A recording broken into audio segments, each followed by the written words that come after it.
Theocracy. It's like an American it's a satire on like an American uh, theocracy or theocracy imperialism stuff. And it's like it's real bad because it's just like everyone has to be one way. They have to do this. Every third word is like for the god Yeah, emperor. that's the Middle East for you. That's That's kind the of, Middle East. That's yeah. rapid. That's I think that's any religion that gets Isn't that is what getting. Sharia law is? Yeah, I'm very familiar, but it's I've spent a lot of time. Yeah. That was actually a very cool thing on the first deployment was sitting down with some of the partner forces from various nations and just kind of like talking up. I was like, hey man, I grew up this way. You seem to have grown up this way. I would like to figure out what this is because like it was really cool to actually go through people and going through kind of like we have our hardliners for you'll have your hardliners for Christianity of whatever sect, and there'll be hardliners for religions over for Islam of certain sects. Uh, um, but it's yeah, there's some violent ideations and different interpretations. There's some very positive, just like with Christianity. There's some very positive ideations based off of the scope that someone's looking at at their chosen religion through. Um, The statistics that the most Christian nations are the ones who flourish compared to other religions, which I think that was interesting. it, Patrick Bet David was talking about that. He's an entrepreneur, mm, raised in Iran. He's Assyrian and Armenian. oh, Yeah, I know, crazy, because melting Armenians pot. are like fucking rare breeds.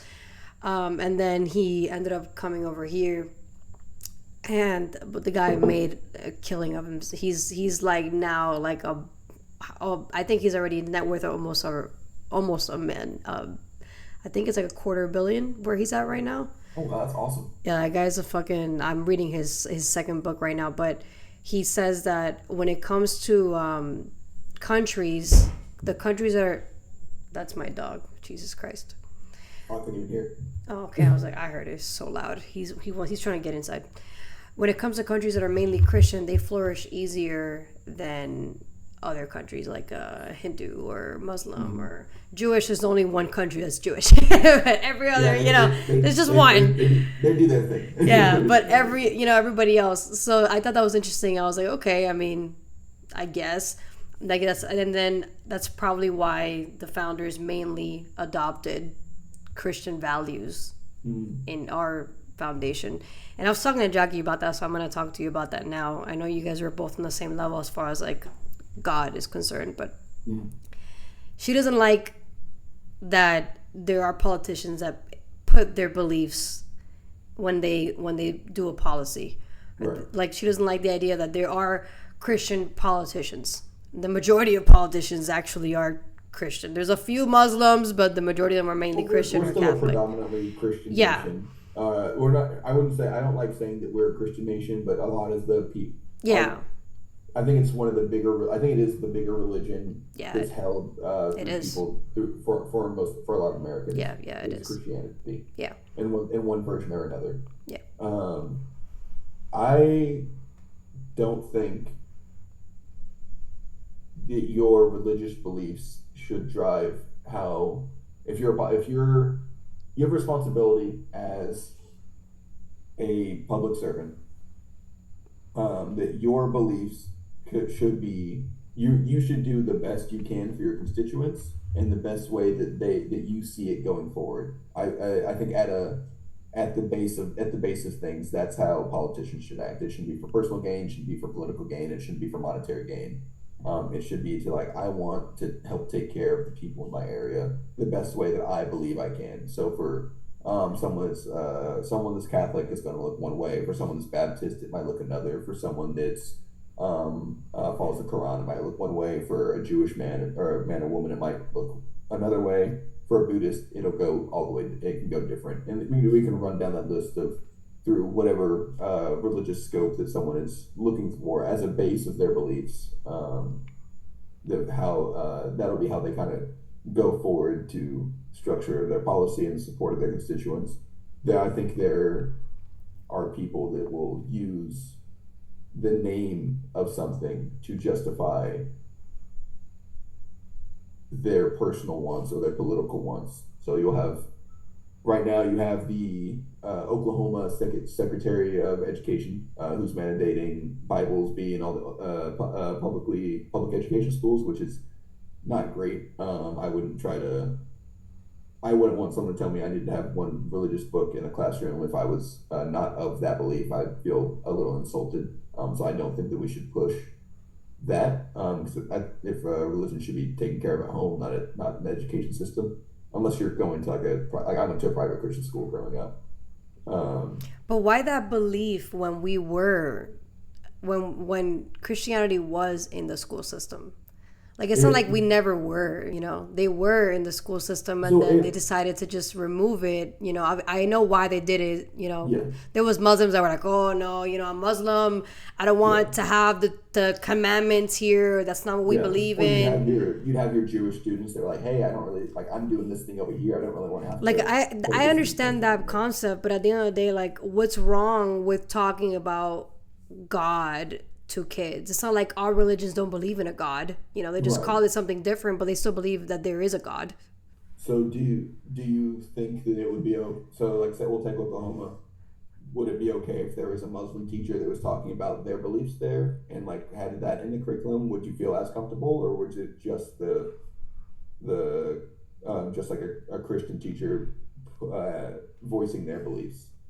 I So it's think it should just be a class on talking about God, which is really philosophy if you really think about it. we do have philosophy classes. Yeah, I Um, don't, we don't have that we don't have that in Florida. So, you know, for, no. I, Florida, yeah, Florida's We don't Florida's do great. any of the cool stuff, you got to pay for that in Yeah, college. it was so generally. I don't think that I think there's teaching some semblance of right and wrong, like Yeah, a morals. That's, yeah, morals, what are we? Why are we here? What's the purpose of life? Like, shit like yeah, that. Because it gets people thinking. Like, why should I have to wait until college to start thinking about this stuff? I should be thinking about it way beforehand, especially because it's not like public school's free. We're paying for it. yeah, Like I actually looked into this before COVID. It was like 10,000 per kid. Now it's mhm. 13,000 per kid. Yeah. Costs are So going up and their funding is going down. It's real bad. does it make sense? So it's like if we're paying for it, then like why shouldn't we? If we were to put like a poll Yeah, on parents and say mhm. and ask parents, hey, would you like philosophy to be taught to your kids? I'm pretty sure 75% are gonna be like, yeah, why Yeah. the fuck not? You know? I will say so. Classes like philosophy, teach depending on what age group you're trying to teach it to, can be good or bad.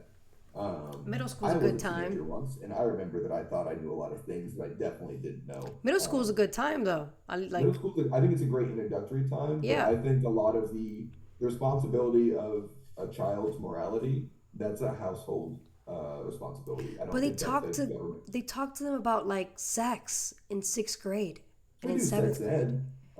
You do sex ed and then general Like sexuality. Because also it kind of follows the trend of what's popular. So in a few years, the rate incidence of how much that gets talked about will go down once it's not the hot ticket item anymore.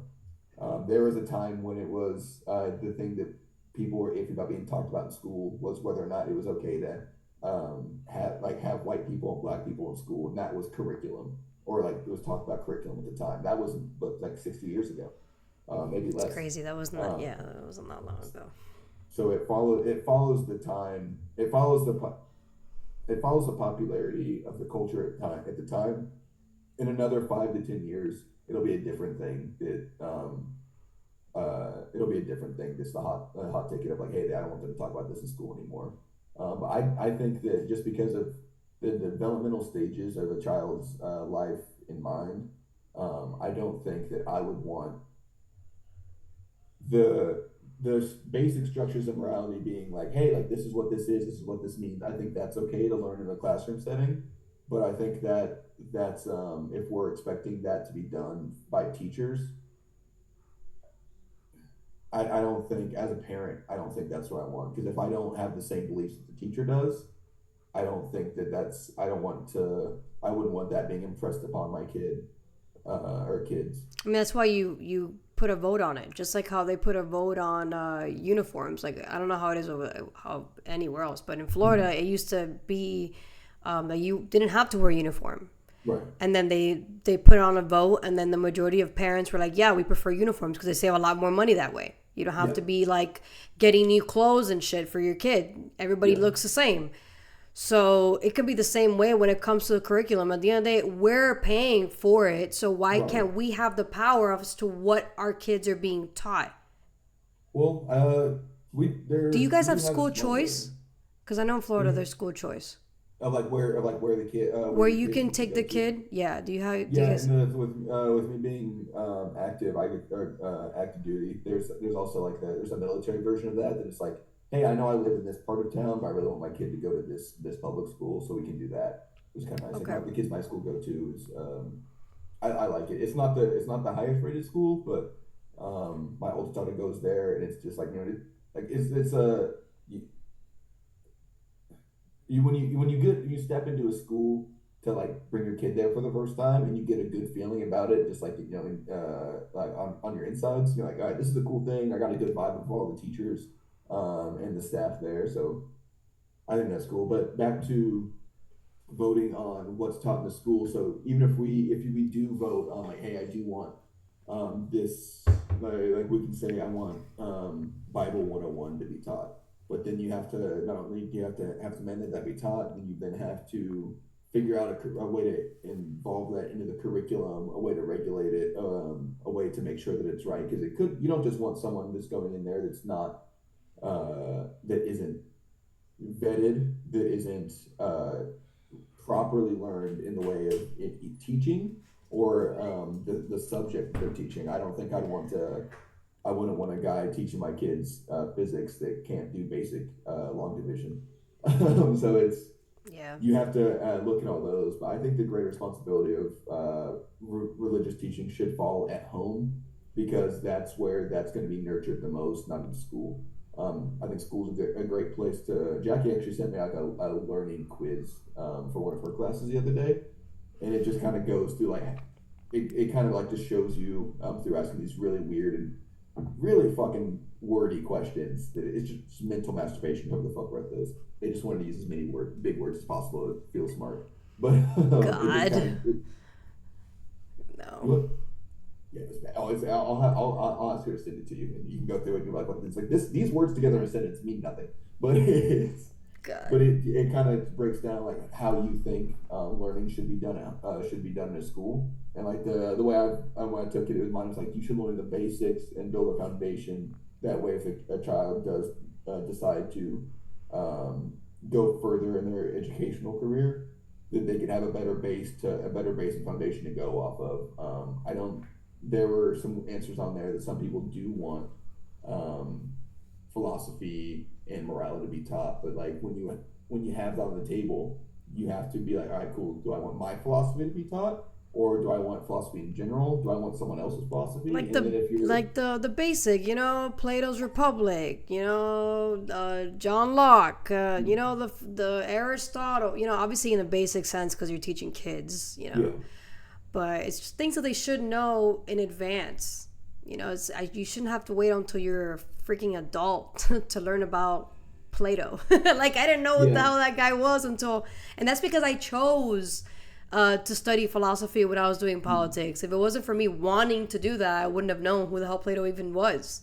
yeah. It's like I was for me. It's like I didn't get to there. I don't believe there were some classes where like test questions would be like, hey, who was Plato? Like, what was his big thing?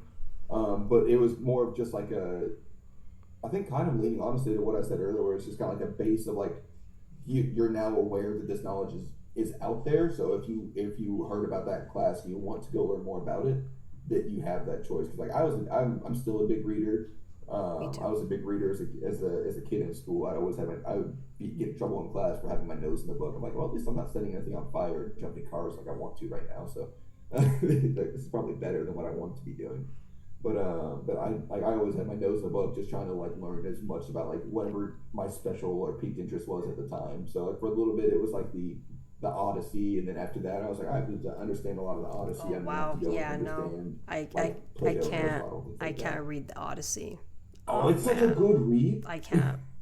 Is it because they force me? You can't. Like, I'm not one of those people. If the minute you force me to read something, I'm gonna automatically tune out. Oh, yeah, I understand I that. Yeah. can't. Like, if they forced me to read it, so I read it just to like get it out of the way, do an essay about it. All right, that's it. Don't ask me about it. I have no idea. I just know I read it because I remember reading and it said Odyssey on it, but don't ask me what it's about because I have no fucking clue.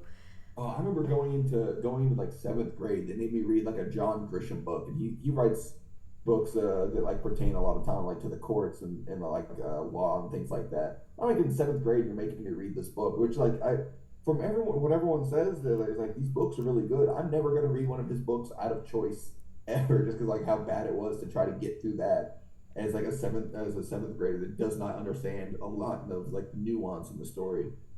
Um, which I would say that too is like there are a lot of things like when you're teaching philosophy to kids or trying to teach philosophy to kids, whether that be like school age kids or your high schoolers or your middle schoolers, if they don't have a good grasp on nuance and able to kind of tell,